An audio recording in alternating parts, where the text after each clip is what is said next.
warahmatullahi wabarakatuh. Terima kasih sudah menjawab salam saya yang merupakan itu adalah doa juga. Oke, baik. Mohon maaf saya terlambat. Saya tuh lupa kalau jam 10 ada kuliah. Jadi saya tadi mampir dulu ke bank. Oke, baik. Adik-adik, sebelum saya melanjutkan topik hari ini, apa ada pertanyaan dari topik minggu kemarin? Ada pertanyaan? Kalau tidak ada, saya lanjut langsung ya ke topik selanjutnya ya. Oke, baik. Eh, jadi kalau kemarin itu kita sudah bicara tentang macam-macam fraktur, definisi fraktur gitu ya. Nah, tadi kan kemarin sudah belajar tentang Adalah ya lapisan masuk.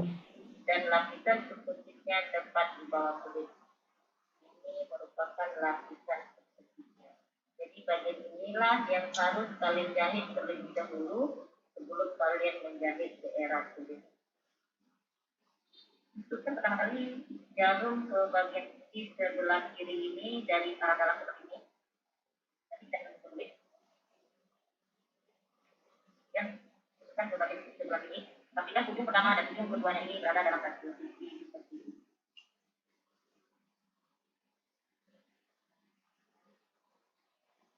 Jadi ujung ini dan ujung ini berada dalam satu sisi yang sama. Yang kalian simpulkan. Ikut.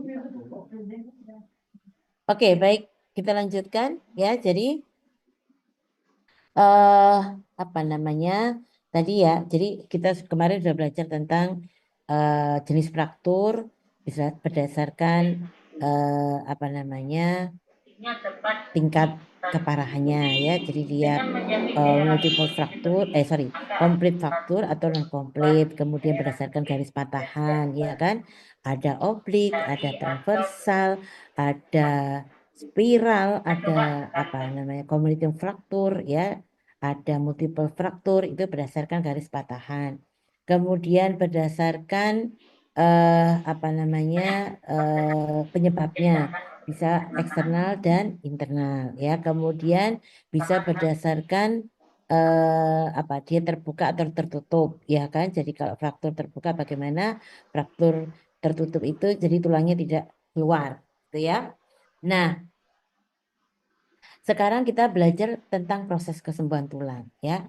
Ini penting karena kalau adik-adik bisa tahu ya sama dengan kalau belajar proses kesembuhan luka pada soft tissue ya. Ini adik-adik belajar proses kesembuhan pada hard tissue ya.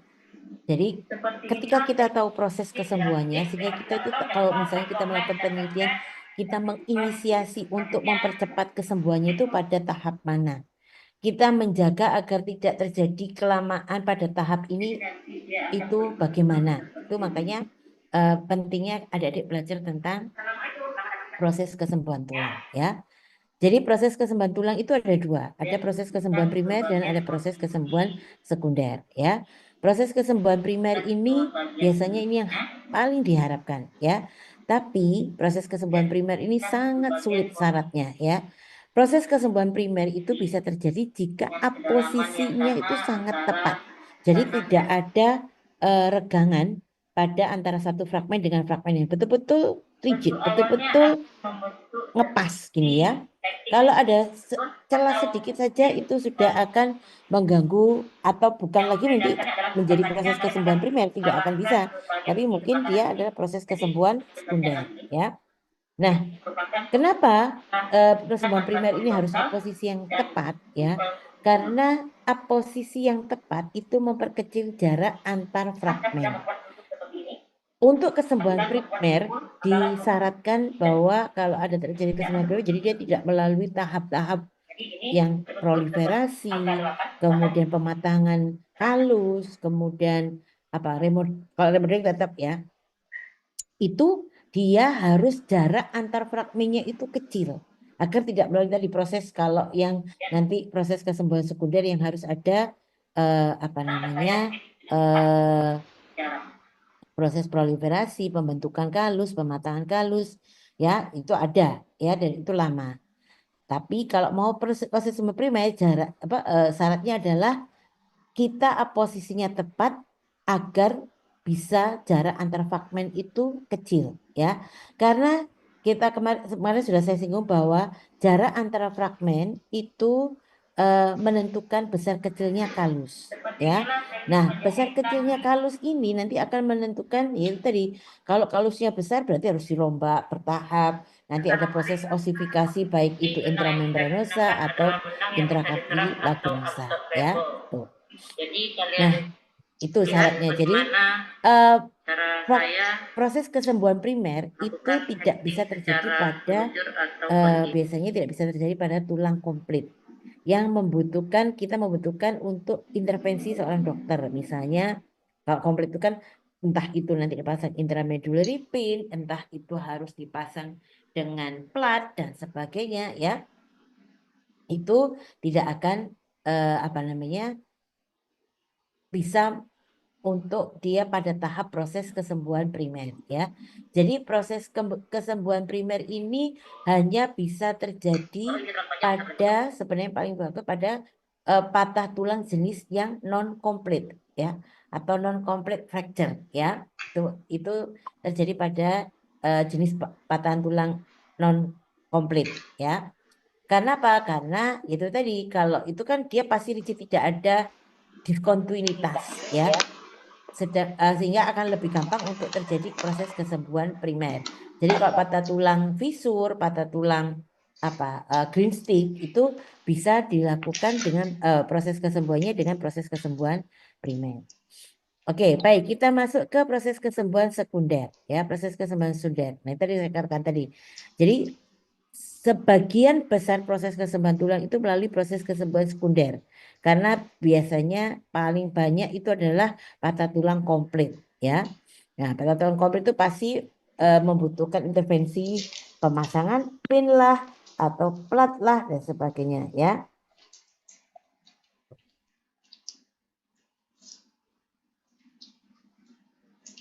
Nah, ini adalah proses kesembuhan sekunder, ya. Ada fase hematoma, ya, pertama. Itu melalui fase-fase tadi yang saya katakan, ya. Fase hematoma ini adalah fase yang harus dilalui oleh untuk proses kesembuhan tulang, ya. Fase hematoma ini harus ada, ya. Karena fase hematoma ini yang menentukan besar kecilnya kalus. Kalus itu sangat dibutuhkan. Kalau tidak ada hematoma, kalus tidak akan terbentuk. Karena pada fase hematoma ini dia menghasilkan mediator kimia yang menstimulir pembentukan kalus. Jadi contohnya dia akan menghasilkan TGF beta, kemudian menghasilkan growth factor VEGF, ya, vaskuler growth factor, ya, vaskuler endotelial growth factor VEGF, ya.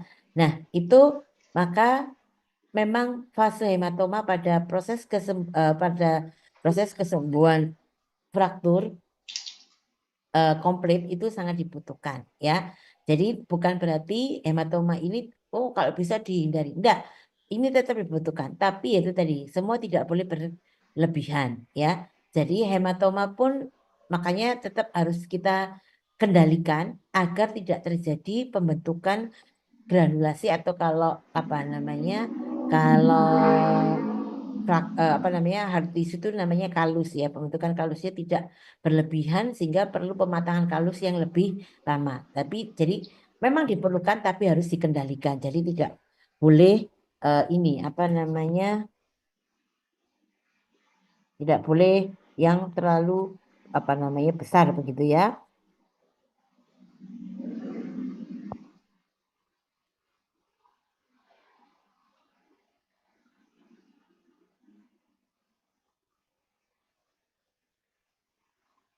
Nah,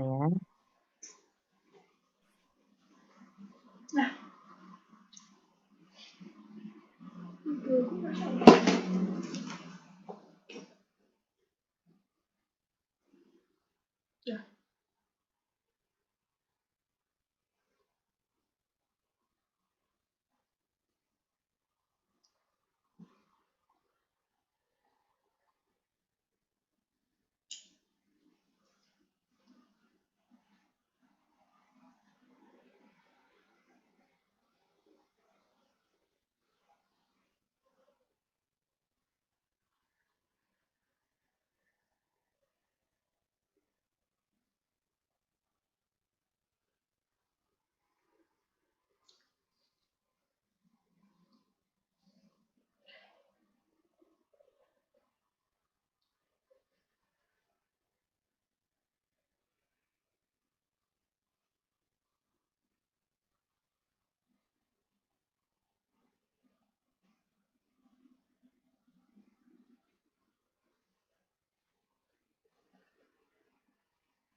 Oke, baik. Kita lanjut ya. Jadi fase hematoma ya, fase hematoma mediator kemia ini sudah. Nah, di sini kenapa dibutuhkan tadi adalah dia ada faktor-faktor mediator kimiawi.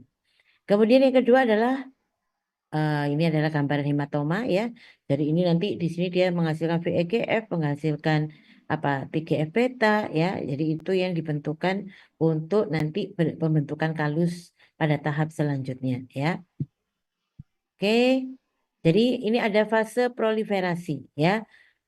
Proliferasi sel-sel ini adalah suatu proses di mana pada sel-sel mesenkim endosteum pada daerah peristeum dan endosteum ya itu dia mengalami proliferasi ya, sel-sel mesenkimnya mengalami proliferasi untuk mendesak bentukan hematoma tadi ya, jadi untuk menggantikan hematoma. Nah, sel-sel mesenkim ini bisa berproliferasi itu karena ada tadi faktor-faktor dari apa namanya fase hematom yang menghasilkan tadi faktor-faktor pertumbuhan ya. Jadi itu nanti dia akhirnya dirangsang untuk mengalami proliferasi, kemudian dia mendesak pembentukan hematoma tadi dan digantikan oleh proliferasi dari sel-sel endosteum dan periosteum ya. Di sini banyak ya.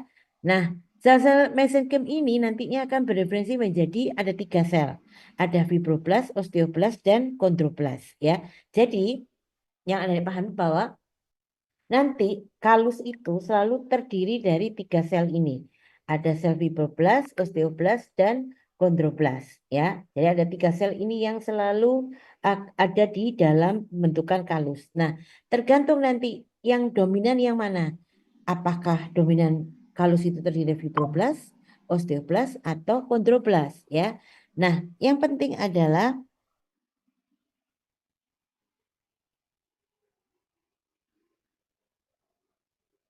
bentar ya, Nak.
Oke ya, jadi ada fibroblast, balik lagi osteoblast dan chondroblast ya. Nah, nanti tergantung dia banyak mana, osteoblast, fibroblast atau chondroblast ya. Tapi yang jelas adalah yang paling kita harapkan adalah bahwa sel-sel mesenkim ini lebih banyak didominasi oleh sel osteoblast karena nanti sel osteoblast itu nanti akan berdiferensi menjadi tulang-tulang muda ya. Kalau fibroblast tadi nanti akan berkembang menjadi jaringan ikat, kalau chondroblast menjadi tulang rawan. Nah, ini akan menjadi apa satu satu apa kendala ya ketika kalau eh, kalus ini banyak terdiri dari fibroblast, maka kalusnya tidak kuat, maka itu dikatakan bisa jadi namanya proses kesembuhannya mengalami apa namanya non union ya, jadi dia tidak bisa sembuh sempurna. Karena kalau kalus itu terdiri banyak fibroblast atau jaringan ikat nantinya berkembang ya, itu kalusnya tidak akan kuat ya. Kalusnya itu bentuknya kayak karet, kayak penghapus. Nah, itu nanti akan mengganggu proses kesembuhannya sehingga kaki itu tidak bisa dibuat atau apapun lah, entah tangan, entah apa itu jadi tidak bisa digunakan atau fungsinya tidak bisa kembali seperti semula ya. Kalau kondroblas yang nanti akan berubah menjadi tulang rawan ya, itu pastinya nanti dari tulang rawan pasti dia akan menjadi tulang muda ya kan, nanti akan menjadi tulang muda menjadi tulang dewasa itu pasti. Tapi kalau tadi kalusnya terdominasi oleh kondroblas, ini yang akan namanya proses kesembuhan disebut delayed union. Jadi dia membutuhkan waktu yang lebih lama karena tadi dari kondroblas berubah menjadi tulang muda, tulang rawan ya, kemudian tulang muda menjadi tulang dewasa. Kalau osteoblas kan langsung dia menjadi tulang muda, kemudian langsung jadi tulang dewasa. Jadi tahapannya proses kesembuhannya akan lebih cepat atau pas dengan range proses kesembuhan tulang. Nah, kalau kondroplas tadi karena dia harus membentuk tulang rawan dulu, kemudian dari tulang rawan baru dia berubah menjadi tulang muda, kemudian dari tulang muda berubah menjadi tulang dewasa, ini akan menjadi lebih lama. Nah, proses kesembuhannya disebut dengan delayed union. Dia sembuh tapi membutuhkan waktu yang lebih lama, jadi tidak bisa langsung dipakai. Ya. Nah, seperti katakan tadi, osteoblast ini sangat diharapkan mengisi hampir sebagian dari kalus, yaitu tadi karena dia menjadi tulang muda sehingga dia bisa cepat sembuhnya dan bisa langsung digunakan sebagaimana mestinya. Jadi fungsinya akan kembali lebih normal. Nah, biasanya kalau kita pengen bahwa kalus ini terdiri banyak osteoblast, satu bahwa ini proses penyatuan dari fragmen tadi yang patah itu harus betul-betul pas, ya tadi tidak boleh goyang, tidak misalnya platnya itu harus betul-betul pas sehingga dia akan banyak, karena kalau sudah kuat ini tidak ada pergeseran sehingga nanti banyak timbul atau muncullah osteoblas. Kalau nanti dia jaraknya panjang banyak gerakan, nanti yang muncul adalah kondroblas ya. Karena biasanya kondroblas ini lebih banyak karena tidak stabil untuk proses penyatuannya atau penyambungannya atau reposisinya ya. Nah, kalau fibroblas ini biasanya betul-betul karena yaitu tadi mungkin patahannya sangat kompleks sehingga dia tidak rigid atau tidak kuat sehingga gampang sekali dia mengalami goyang ya. Nah, kalau goyang ini akan lama-lama ini akan muncullah merangsang kalau goyang terus kan berarti kan butuh jaringan. Nah, makanya yang muncul di situ adalah fibroblast ya. Nah, di fase proliferasi ini, ingat-ingat ya adik-adik ya, nanti kalau ada ujiannya keluar, cirinya di fase proliferasi ini sudah muncul proses pembentukan pembuluh darah baru. Ya, jadi di daerah tulang ini sudah mulai pembentukan pembuluh darah baru. Jadi kalau ada pertanyaan, kapan proses kesembuhan tulang yang eh, dimulainya adanya pembentukan pembuluh darah, yaitu pada fase kedua, yaitu pada fase proliferasi. Ya, tuh. Nah, yang ketiga adalah fase pembentukan kalus, yaitu tadi setelah proliferasi tadi berubah satu kalau fibroblast menjadi jaringan ikat, kalau kondroblast menjadi kartilago, dan kalau osteoblast berubah menjadi tulang imatur ya. Jadi ini nanti dia mengisi dari kalus-kalus tadi ya, ya biar kuat sehingga nanti akan dia lebih cepat proses kesembuhannya ya. Tuh, tadi kalau ditanyakan pada fase pembentukan kalus ada jenis sel apa saja yang ada di situ. Ada 3, fibroblast, kondroblast, dan osteoblast. Ya, tuh. Yang keempat adalah fase konsolidasi. Ya, fase konsolidasi ini adalah proses pematangan kalus nama lainnya ya, di mana kalus yang terbentuk sudah mengalami maturasi, jadi pematangan pendewasaan ya. Ini aktivitas osteoblast juga lebih besar-besarnya. Dia menghasilkan osteoid. Kemarin ya sudah saya jelaskan ya. Menghasilkan osteoid atau matriks jaringan ya. Dan dia ketika banyak menghasilkan matriks jaringan, dia menghasilkan apa? Enzim apa? Yang menciptakan suasana basah pada kalus. Ayo enzim apa? Kali kan? Enzim apa?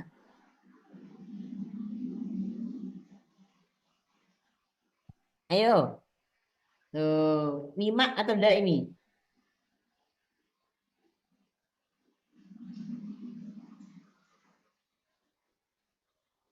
Lupa? Loh, ya apa ini nanti kalau kamu penelitian tulang, nanti pada waktu ujian harus paham.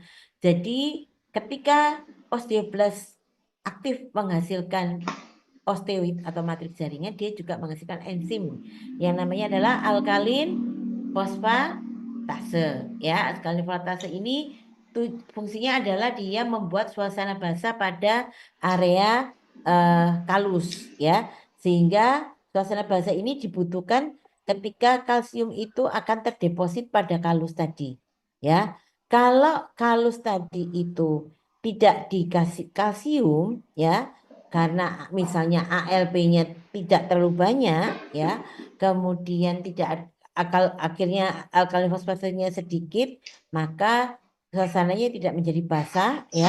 Nah, itu akan mempersulit atau mengganggu deposit kalsium pada kalus yang sudah terbentuk. Ya tadi kalau sudah terbentuk akhirnya kayak tadi kayak lembek kayak kayak penghapus gitu, ya. Oke. Yang terakhir, oh ini contohnya gambarnya. Ini adalah pada tikus penelitian saya. Ya ini ya. Ini gambarnya kalusnya, ini kalus ya, nanti yang diukur di sini nanti ada belajar tentang ini ya. Diukur eh, kalusnya berapa diameternya, kemudian sudah nyambung atau belum ya. Itu adalah yang untuk mengetahui kalusnya yang terbentuk itu bagus atau tidak. Nah, ini kok putih, kemudian sudah tidak ada garis patahan tulang, itu akan menunjukkan hasilnya yang bagus, ya. Nah, yang terakhir adalah fase remodeling, ya. Fase remodeling ini cirinya adalah terbentuk kanal haversi, ya. Jadi sudah mulai kembali normal lagi fungsi tulangnya, ya. Kemudian selain ada kanal haversi pada fase remodeling ini juga terbentuk apa namanya sumsum tulang, ya, sumsum tulang di mana atau medula tulang, ya, sehingga proses pembentukan darah itu akan normal kembali. Ya, jadi apa ya ciri-ciri dari masing-masing fase ya. Jadi ada fase hematom yang merupakan mediator kimia untuk zat-zat proses pertumbuhan, ya. Kemudian fase apa? Proliferasi, di mana ini yang akan menginisiasi pembentukan sel-sel eh, yang kehilangan pada orang yang sudah meninggal, ya. Tuh, kemudian di proliferasi ini cirinya adalah dia sudah ada pembentukan darah, pembuluh darah baru. Jadi kalau ada pertanyaan itu di situ, ya. Kemudian pembentukan kalus, ya, kembali konsolidasi. Jadi kalau ada yang ditanya pada soal kapan waktunya pada fase apa ketika hewan itu apa namanya yang patah itu mengalami proses pemadatan kalus, yaitu pada fase keempat, yaitu fase konsolidasi, ya. Kemudian yang kelima adalah fase remodeling. Cirinya adalah dia sudah tumbuh apa namanya? Dia sudah tumbuh remodeling ini dia sudah tumbuh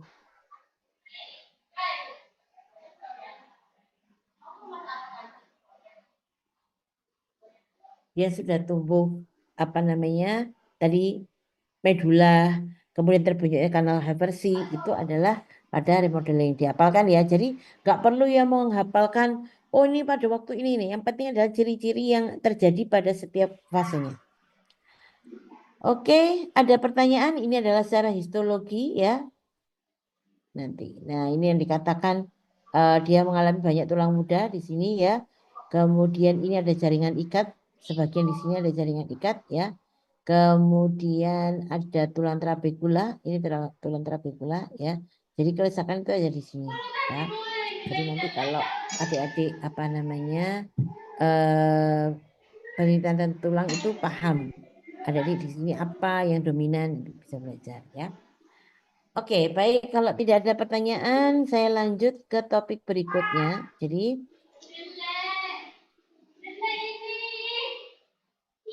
nanti ini ada bicara tentang luxatio ya. Semoga nanti cukup waktunya. Ya, nanti bisa ini apa namanya cepat-cepatan.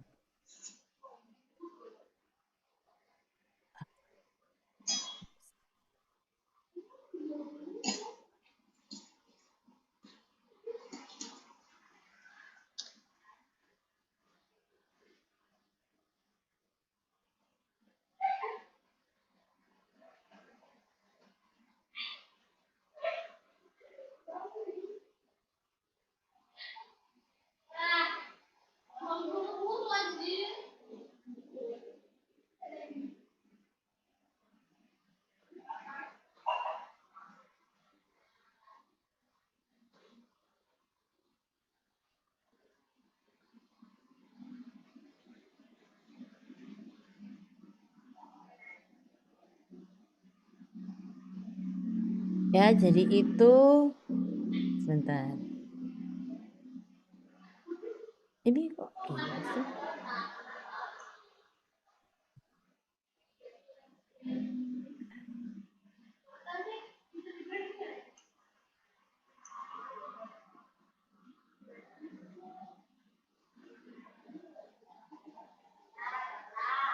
Bentar, Dek.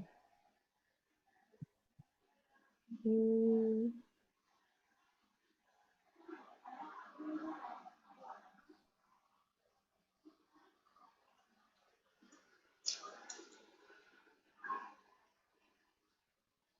Oke, ya kita bicara ini luxation nanti materinya.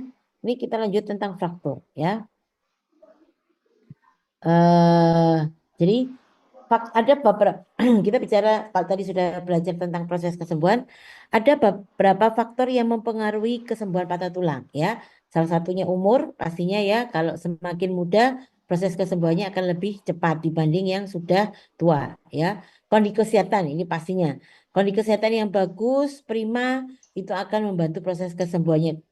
Kecuali kalau ya pasti kalau ada kurang gizi, ya ini berkaitan dengan kurang gizi, ya, kurang asupan kalsium, kurang asupan vitamin D, itu juga akan berpengaruh terhadap proses kesembuhan tulang, ya.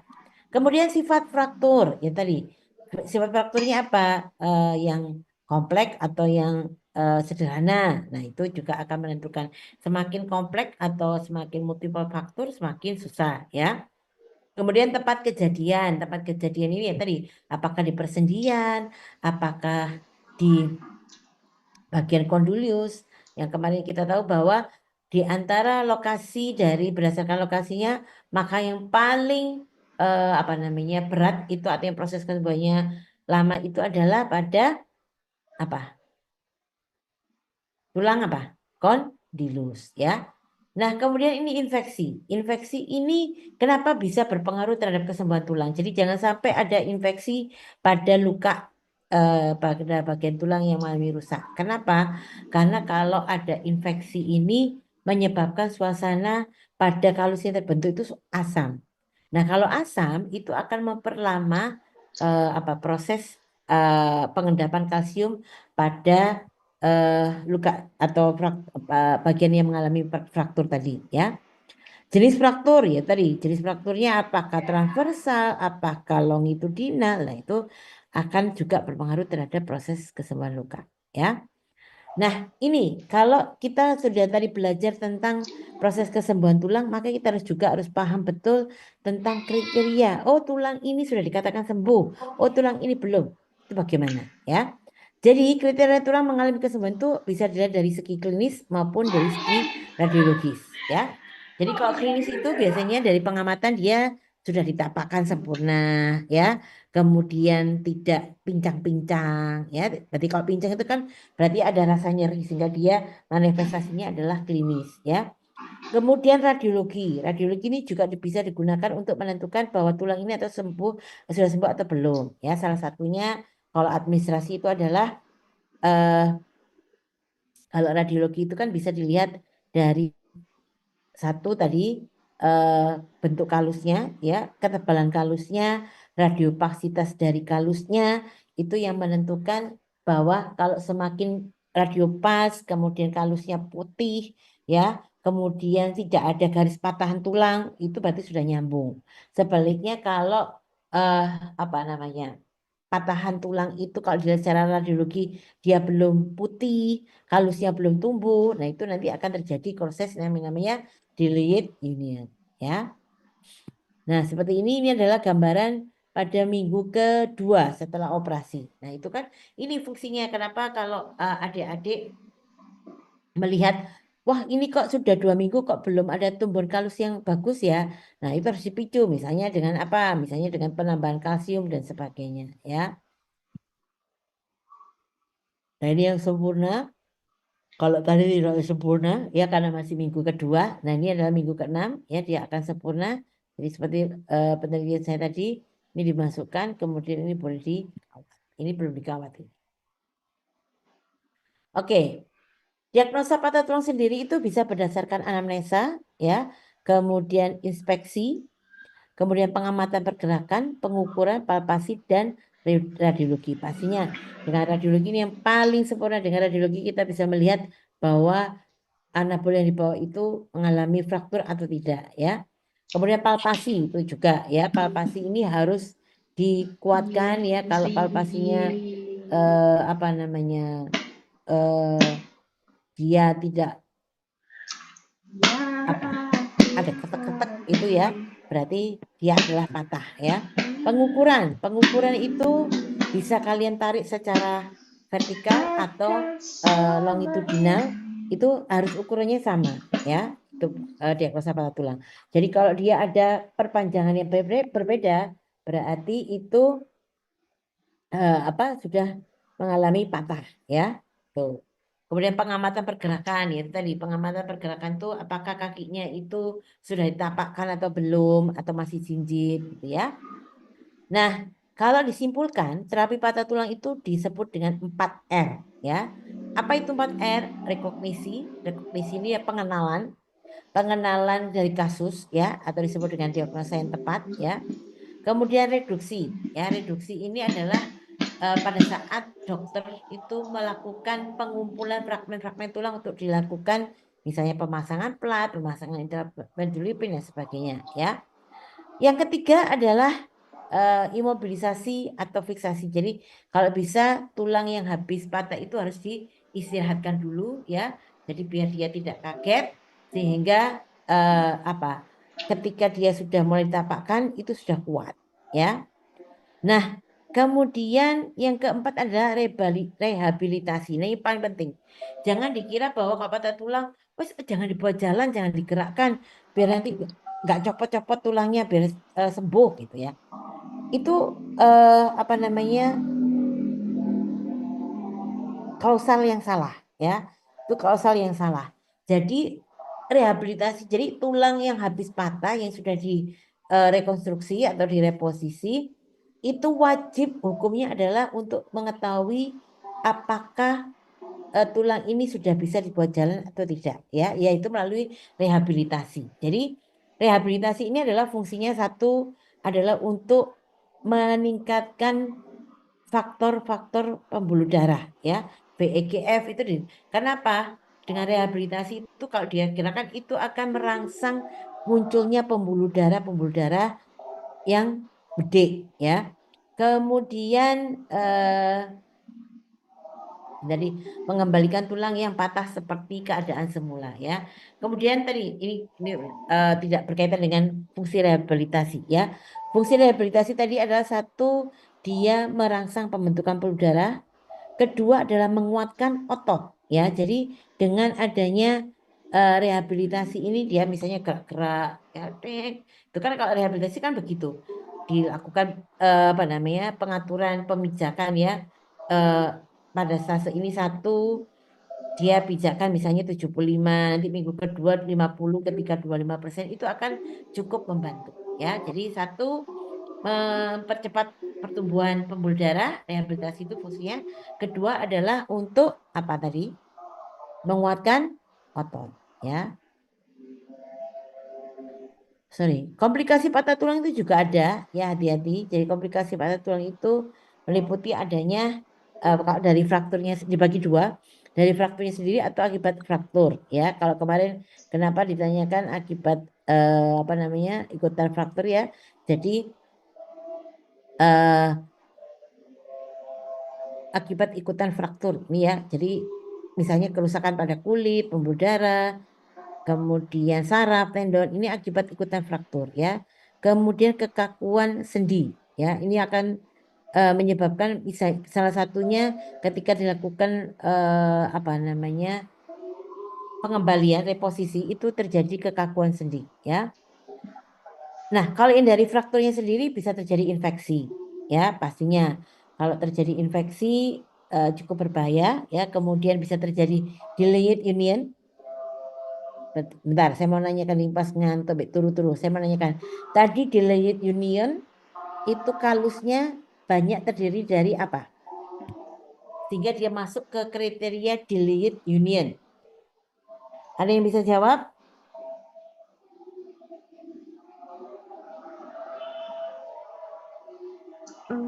Dari fibroblast, Prof. Nah, apa delayed union? Ayo, masuk fibroblast. Apa? Delayed union.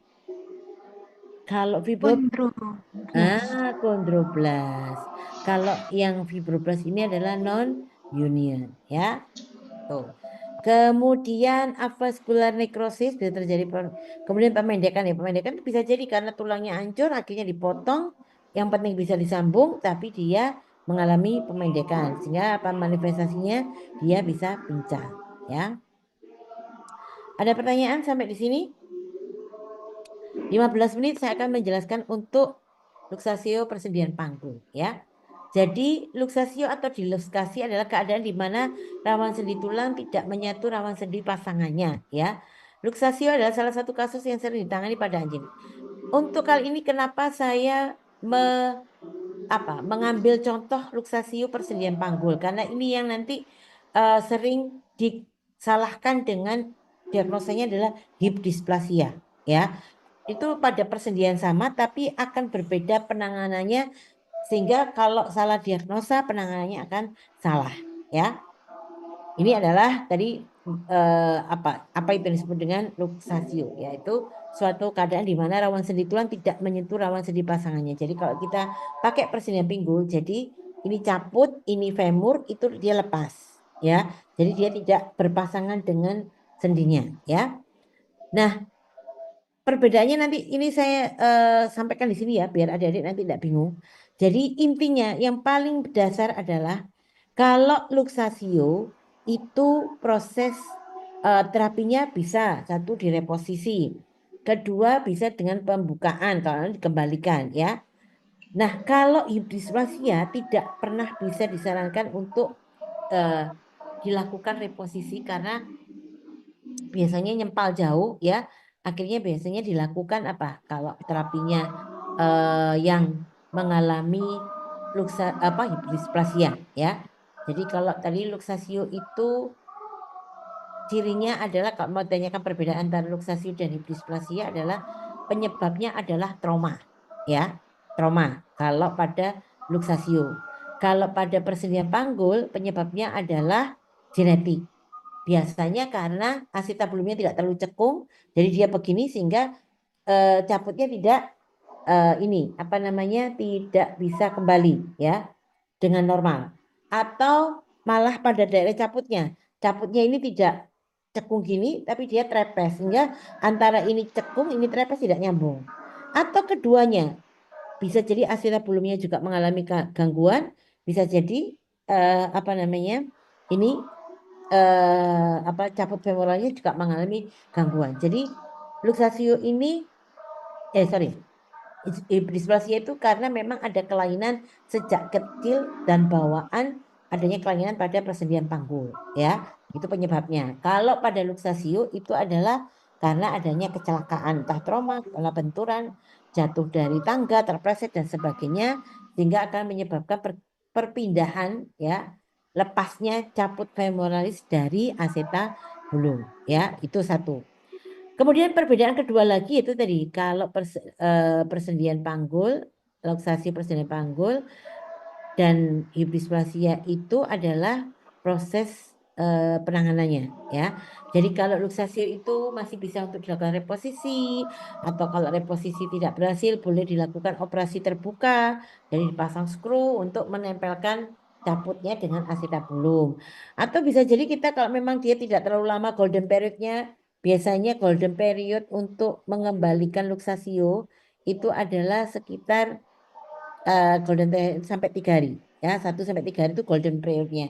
Lepas dari itu khawatirnya agak susah untuk mengembali lagi karena acetabulumnya mungkin sudah terisi oleh jaringan ikat, ya, dalam bentuk kalus. Nah itu agak susah harus di ini satu persatu, ya.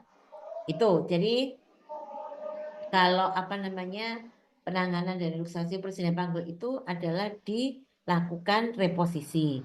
Tapi harus dijelaskan bahwa reposisi yang kita lakukan ini kemungkinan bisa terulang lagi, dia lepas lagi itu bisa. Sehingga ownernya itu tidak berharap banyak. Paham ya? Paham ya? Jadi harus disampaikan itu, ya. Nah, sedangkan terapi pada hip dysplasia, ya, itu adalah ada 3 terapi. FAO, femur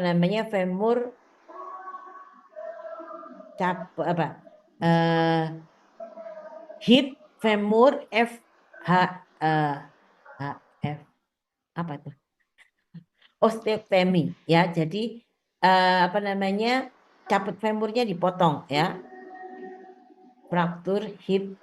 Femur hip osteotomy, FHO, ya. Femur hip osteotomy itu, ya. Kemudian bisa kemudian dilakukan selain FH itu adalah pemotongan pada persendian pubis, ya. Dan yang ketiga adalah pemasangan prostosis. Prostosis itu jadi persendian ada palsu, ya, mulai dari kepala femur sampai paha, yaitu prostosis, ya. Itu perbedaannya, paham ya? Jadi ada 2 perbedaan dari segi penyebab dan dari segi terapi. Ya, berbeda banget ya. Jadi kalau dysplasia tidak pernah untuk disarankan untuk dilakukan reposisi. Tapi kalau luxatio bisa dilakukan reposisi. Jadi tidak perlu dilakukan FHO, ya. Cuman kadang memang untuk mempermudah itu ada yang tetap dilakukan Ya gitu aja, Pak. FHO, Soalnya ya. ini nyabut Cuman meniti itu dulu, tadi Pak. kasihan kadang, ya. Iya, Pak. Sebenarnya FHO itu tidak Terserah, menyelesaikan Bapak. masalah secara tuntas, tapi lumayan. Jadi kan itu dipotong cabut femoralisnya, berharapnya ada persendian palsu sehingga dia bisa jalan tanpa ada rasa sakit, tapi pincang pasti, ya. Oke, ya, ini luxatio, ya. Jadi belajar tentang persendian pinggul yang normal, ya. Jadi ini acetabulum bentuknya seperti bulan sabit, ya. Ini ulcus femoralisnya, ini adalah caput femoralis, ya. Ya, ini ada hipnya. Nah, ini yang normal, ya. Ini ada persendian hip, ini pada anjing, ya. Nah, hip dysplasia itu tuh bisa terjadi perubahannya adalah ininya datar atau caput femoralisnya yang datar. Nah, kalau luxatio ini bisa terjadi pelepasan, maka dia tinggal dilakukan reposisi, ya. Ini adalah anatomi normal pada femoral hip and neck osteotomy. Nah, adik-adik harus belajar juga tentang macam-macam luxatio, ya. Jadi luxatio itu paling banyak sering kejadiannya terutama pada pom. Pom ini karena tingkahnya banyak, pada loncat-loncat tiba-tiba terjadi pergeseran persendian panggulnya, ya. Ada 4 tipe, ada luxatio anterior, luxatio caudal posterior, dan luxatio dorsal, dan luxatio intrapelvis. Sekarang kita bicarakan luxatio kranial, ya. Jadi luxatio kranial ini lepasnya caput femoralis dari acetabulum mengarah ke kranial, mengarah ke kepala, ya. Ini ke depan, ya. Ini adalah caput femoralisnya, ya, dia ke arah depan. Biasanya ada peninggian trochanter, ya. Tuh. Kemudian ini adalah luxatio posterior, ya.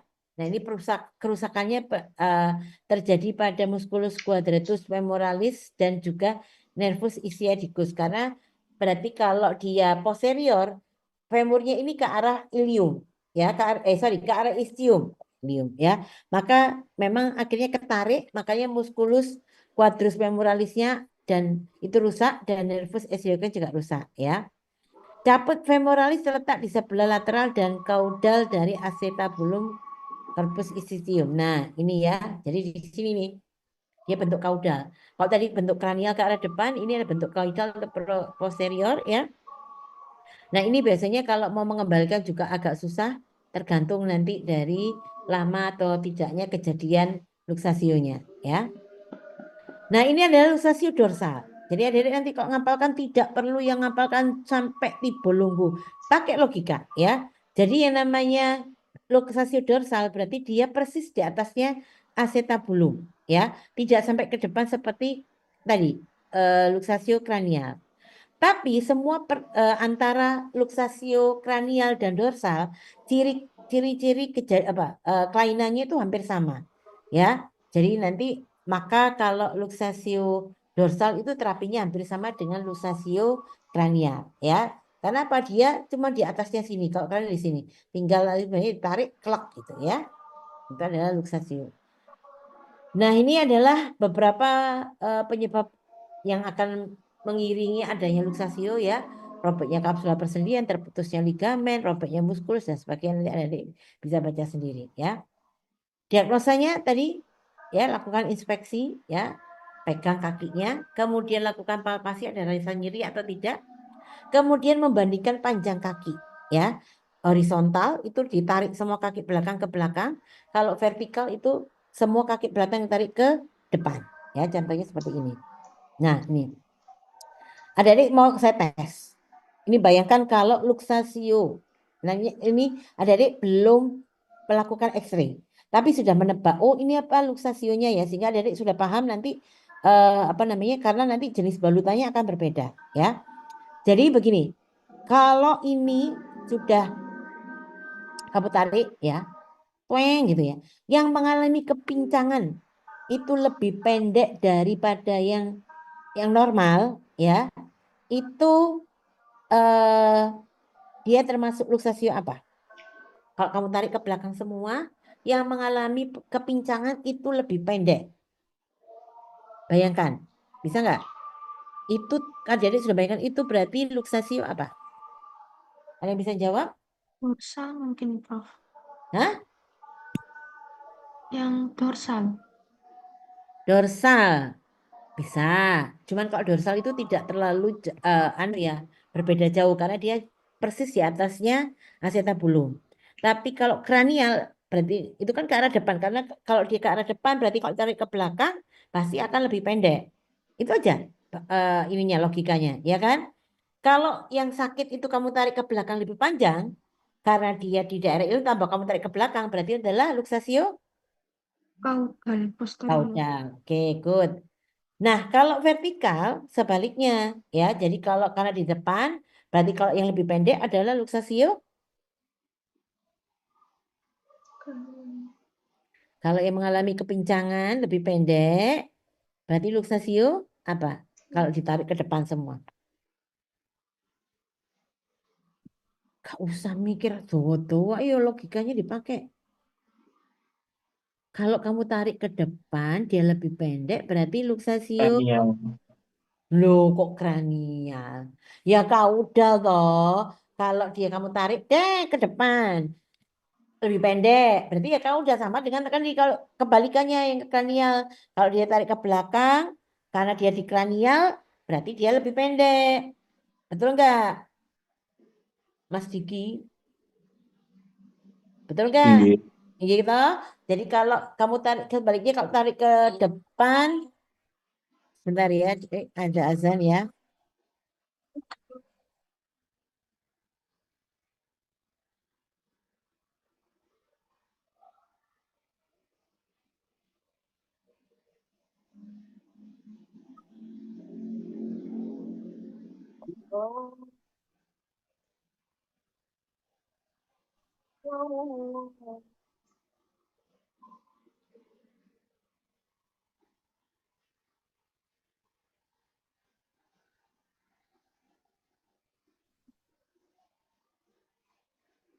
Asyhadu an la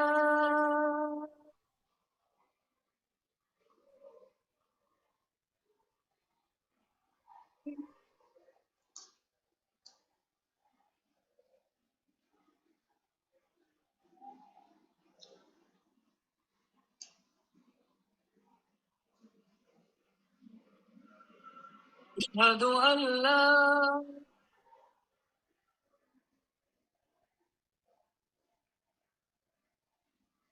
ilaha illallah.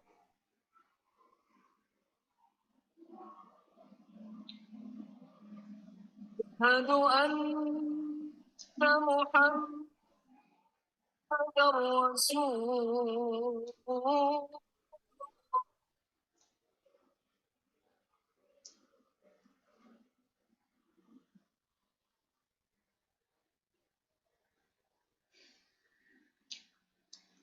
Asyhadu anna Muhammadar Rasul.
Baik.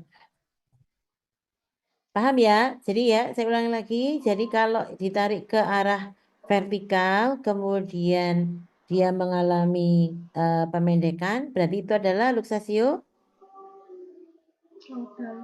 Panial. vertikal nak. Dari vertikal, kalau ditarik, Dorsal. kaudal. Kalau lebih pendek kan kaudal. Ayo, dibayangkan. Ini kalau kaudal itu berarti kalau kamu tarik ke depan, pasti kan dia akan lebih pendek. Sebaliknya dari sini, betul nggak, Mbak Nadia?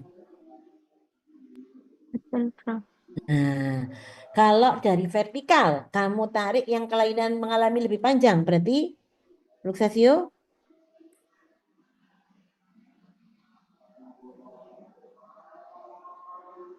Ayo, siapa yang bisa jawab? Kranial. Kranial, tinggal gitu ya, bisa ya, bayangkan ya. Harusnya bisa, karena itu lebih gampang, logika saja, nggak usah sampai dihafalkan. Nah, karena apa? Nanti ada, kalau misalnya ada soal tanda-tanda, itu tidak perlu yang ngapalkan sampai banget, adik-adik hanya membayangkan bentuknya saja, itu akan paham ya. Jadi intinya begini, antara luxatio anterior dan luxatio dorsal itu hampir sama selalu cirinya ya. Luxatio caudal itu sebaliknya, luxatio interpelvis ini, nah ini intrapelvis ini yang paling jelek nanti prognosanya ya. Jadi kalau nanti ditanyakan kalau berdasarkan femur ya, femur, luxatio anterior dan luxatio dorsal itu semuanya mengalami abduksi. Jadi menjauhi tubuh ya. Jadi dia menjauhi tubuh karena dia ada apa tuh berkoksi sehingga kalau tak gini itu akhirnya pahanya ini femurnya itu menjadi tubuh karena begini kan ya ini kan misalnya acetabulum itu berkoksi dia lepas di sini akhirnya dia kadang kalau itu berkoksi maka femurnya itu lebih kayak istilahnya kalau orang Jawa makekek ya jadi makanya menjauhi tubuh atau yang disebut dengan abduksi atau supinasi namanya ya dari rotasi keluar dia keluar begini ya sama dengan dorsal ya. Kalau luxatio caudal karena dia begini, nah berarti femurnya ini adalah dia nekuk ke dalam. Maka dia mengalami posisinya adalah adduksi atau rotasi ke dalam ya.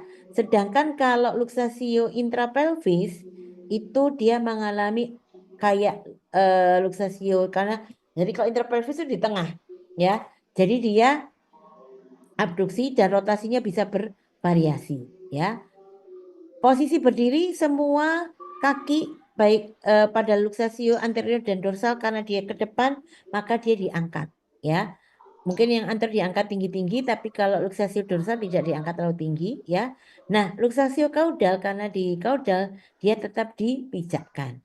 Intrapelvis karena kalau tadi intrapelvis di tengah pasti dia juga dipijakkan ya. Kemudian trochanter peninggiannya sangat tinggi ya, tinggi semua. Kalau luxatio intrapelvis terdepres ya. Nah, ini penarikan kaki belakang adik-adik nanti akan paham, tadi sudah saya peragakan, sudah saya jelaskan, adik-adik akan lebih paham gitu ya. Jadi adik-adik yang jelas adalah kalau kranial atau anterior atau dorsal itu semua mengalami rotasi keluar, abduksi dan supinasi ya. Kalau luxasi caudal, adduksi dan pronasi. Posisi berdiri bayangkan saja kalau dia mencelatnya ke depan pasti diangkat tinggi ya kakinya. Tapi kalau dia dipijakkan berarti karena caudal dia lebih turun ke bawah, berarti dia agak dipijakkan sama dengan intrapelvis. Trochanternya semuanya mengalami peninggian kecuali luxatio intrapelvis adalah terdepres ya. Terapinya adalah ditujukan dengan reposisi tertutup dan reposisi terbuka ya. Reposisi tertutup itu jadi kita tidak perlu membuka muskulusnya, jadi kita langsung kayak gini, jadi dilakukan aja seperti ini ya. Nah, ini ya kita langsung masukkan jadi kayak ketek abal-abal gitu ya. Jadi dibuka dibalikan lagi, kita persendian tangan kita, jempol kita memasukkannya ya, tapi memang tidak segampang yang dibayangkan. Saya itu kalau sudah menangani kasus dislokasi atau luksasi itu selalu jantung saya ini kayak kencok sesek gitu karena nahan nafas karena itu perlu energi itu ya. Nah, yang perlu adik-adik pemahaman adalah ya, jadi untuk memastikan apakah caput femur sudah masuk ke acetabulum perlu dilakukan X-ray. Nah, nanti harus dikuatkan dengan balutan agar tidak mengsrel lagi ya. Nah, antara balutan untuk luxatio kranial dan caudal itu berbeda. Jadi adik-adik jenisnya harus paham ya. Kalau luxatio kranial dan luxatio dorsal, balutannya itu jenisnya adalah Emersling namanya ya, Emersling. Karena apa? Kalau Emersling ini namanya Emersling, itu kalau diaplikasikan secara benar dia itu akan menyebabkan rotasi ke dalam. Karena tadi kelainan dari luxatio kranial itu adalah rotasinya keluar, paham ya? Jadi kalau ini makanya dibuat rotasi ke dalam. Nah, kalau luxatio caudal jenis balutannya adalah namanya Hobbles. Pernah dengar kedua jenis balutan ini? Pernah dengar nggak? Ini paling sering keluar pada UKM PPDH. Pernah dengar? Belum, Prof. Belum pernah. Ya, semoga nanti pada waktu PPDH diajarkan ya. Saya nggak tahu nanti materi PPDH pada Vicky ini ada teknik balutan atau enggak ya. Jadi biasanya itu nanti akan paling sering. Nanti kalau ada setelah dilakukan reposisi pada luxatio kranial, maka jenis balutannya adalah itu adalah Emersling. Kalau caudal adalah namanya Hobbles ya. Oke, reposisi terbuka dilakukan ketika kalau reposisi tertutup mengalami kegagalan ya. Tapi juga prognosanya tidak terlalu bagus. Nah, ini tadi prognosa penanganan dini, prognosanya baik ya karena tadi belum terbentuk kalus ya, makanya disebut golden period ya. Luxatio dengan kerusakan jaringan yang kompleks itu akan menyebabkan luxatio berulang ya. Luxatio intrapelvis merupakan prognosa yang jelek, yang memiliki prognosa jelek. Oke, mohon maaf, 5 menit lagi ya. Hibrisplasia. Sekarang tadi sudah saya jelaskan sedikit bahwa kalau hibrisplasia itu penyebabnya adalah herediter ya, genetik dia dan diturunkan ya.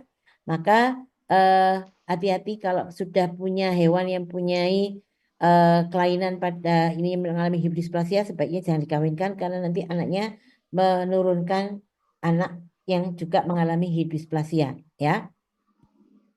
Kemudian sering terjadi pada anjing jenis besar ya, misalnya gembala Jerman, kemudian Labrador, Retriever itu paling sering ya karena dia sudah mengsri begini, tidak mengalami kelainan, kemudian dia harus menopang berat badan yang tinggi, biasanya akan lebih mudah dia mengalami hibrisplasia parah karena dia mempunyai bakat kelainan ya. Nah, ini tadi penyebabnya sudah saya jelaskan, gangguan vaskularisasi caput femoralis sehingga caput femoralisnya itu yang harusnya bentuknya bulat gitu ya, kompak gitu, dia menjadi datar ya. Kemudian kombinasi penyimpangan genetik dan faktor lingkungan ya, misalnya obesitas, latihan yang berat itu juga akan memperberat atau memicu terjadinya hip dysplasia ya. Jadi adik-adik nanti kalau sudah menemukan kasus hip dysplasia harus disampaikan ke ownernya, jangan terlalu gemuk ya. Kemudian tidak boleh dilakukan over exercise ya. Ketiga, kandangnya tidak boleh menanjak ya. Keempat, kandangnya tidak boleh licin ya. Jadi kandangnya harus tidak boleh rata. Jadi yang kasar, jadi kayak semen kayak gitu ya. Itu harus disarankan seperti itu ya. Patologinya adalah ya ini tadi ada anak anjing bakat dysplasia lahir dengan persendian normal ya, ketidakseimbangan pertumbuhan tulang dengan massa otot, tidak ada panggul, ini akan memperberat terjadinya dysplasia. Jadi gini, dysplasia itu pada umur kurang dari 1 tahun itu biasanya dia tidak akan kelihatan luksasionya ya. Tapi ketika setelah 2 tahun ke atas, umur sekitar 2 tahun itu akan kelihatan. Kenapa? Dengan seiring pertambahan berat badannya, maka kaki ini kan lebih berat untuk menopang ya, sehingga akan perlahan-lahan akan kelihatan. Ya, jadi maka kalau mau ada memelihara anjing jenis besar harus sering-sering dilakukan foto X-ray untuk menentukan bahwa anjing ini mempunyai bakat hip dysplasia atau tidak, gitu ya. Oke, kemudian ini sudah saya sampaikan ya.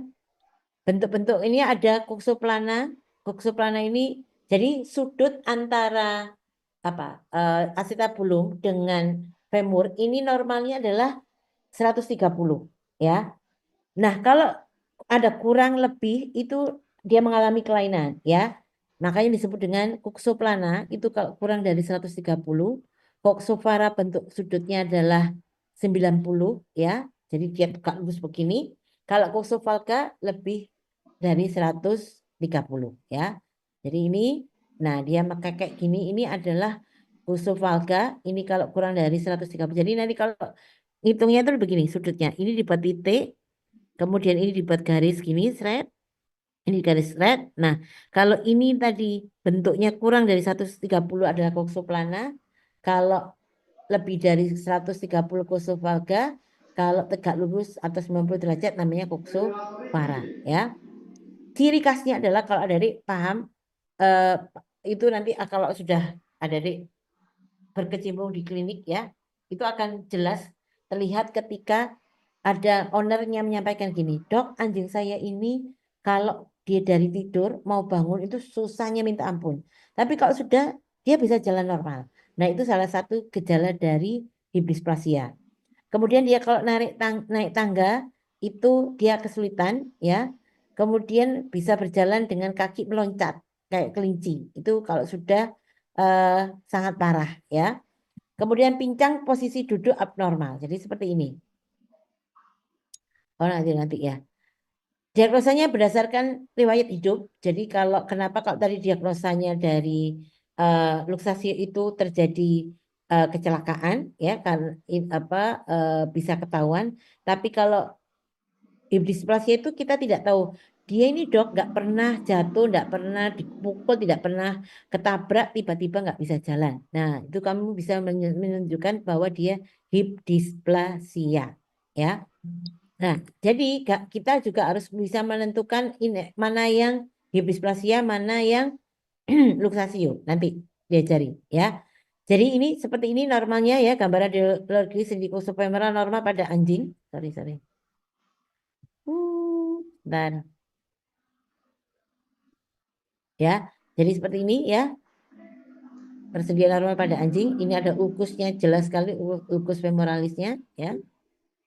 Nah, ini yang dikatakan kalau dari kedua ini. Adik-adik, menurut adik-adik, mana yang mengalami dysplasia? Femur kiri atau femur kanan? Kiri. Yang mengalami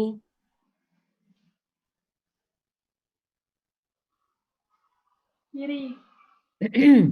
yang mengalami hipisplasia. Tadi kan sudah saya jelaskan contohnya. Ayo, mana di sini?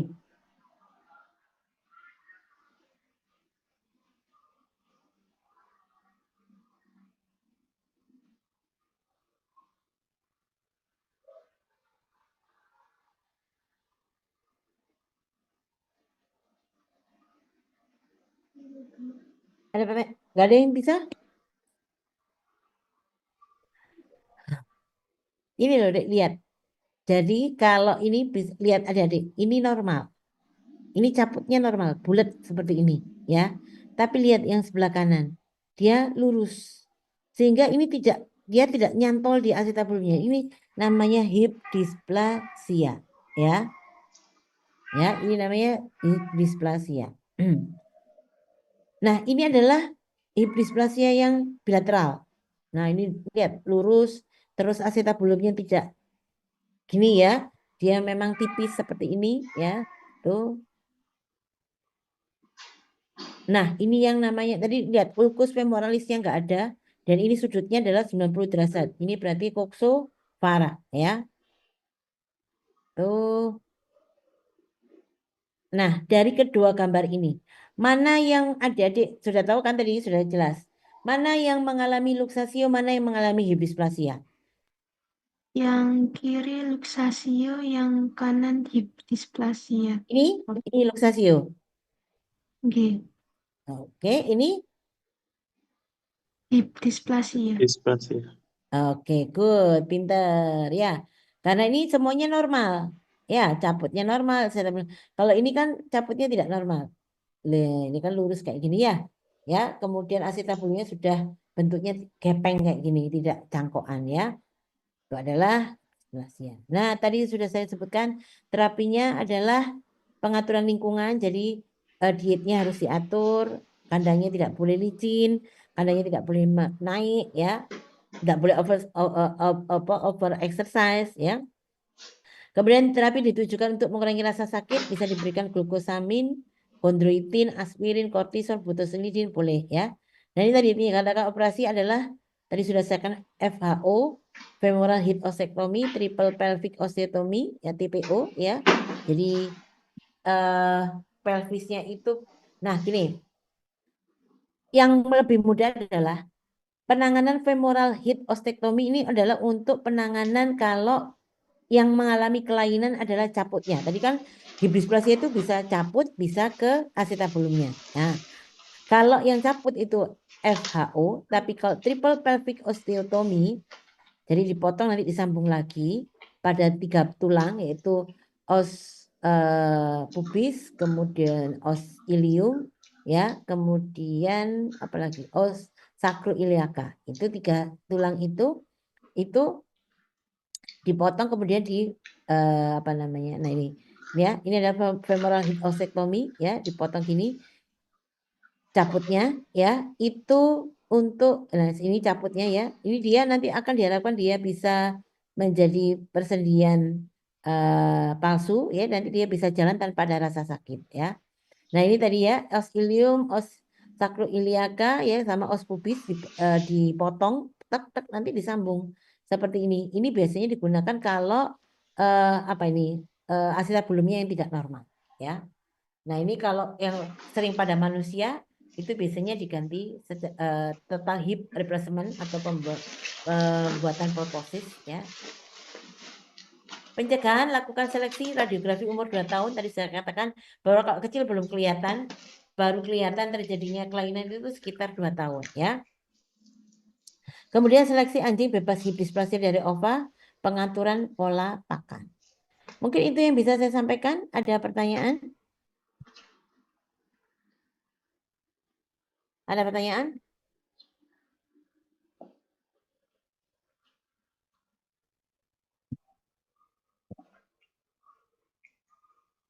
Tidak ada? Baik, kalau tidak ada, saya akhiri. Untuk absensi bagaimana ya untuk Vikia ini ya?